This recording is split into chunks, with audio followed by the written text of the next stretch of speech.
இதுக்கு மேல இந்த மாவட்டத்தில் ஒரு மாவட்ட செயலாளர் இருக்கிறாரு. இந்த கிழக்கு மாவட்டத்துடைய மாவட்ட செயலாளர் பர்கூர் சட்டப்பேரவை உறுப்பினர்.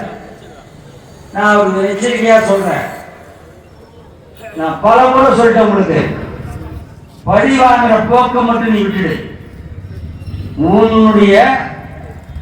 உன்னை பத்தி ஒரு செய்தி வந்து பத்திரிக்கை வந்துச்சு. அதை நம்ம ஐடி விங்கில் சேர்ந்த நிர்மல் என்பவர் இந்த அலுவலகத்திலே பணியாற்றி கொண்டிருக்கின்றார்.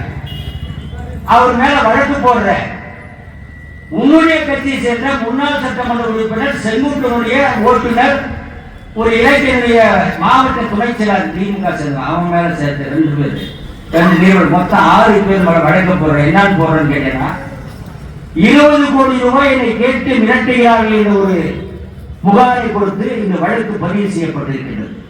நீ எத்தனை வழக்குனாலும் போடுற பாத்துக்கிற.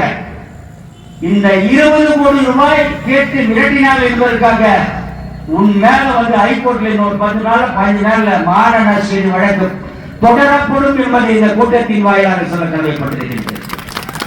நீ பெரிய பணக்காரனா? நீ யார்?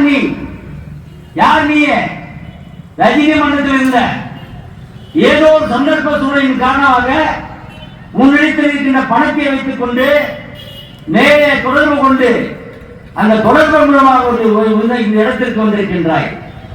பல்வேறு நிறுவனங்கள் எல்லாரையும் ஒரு கசக்கிற ஒப்பந்த பாத்தீங்கன்னா பர்கூர் அமைச்சர்கள் சொன்னாங்க, டெண்டரே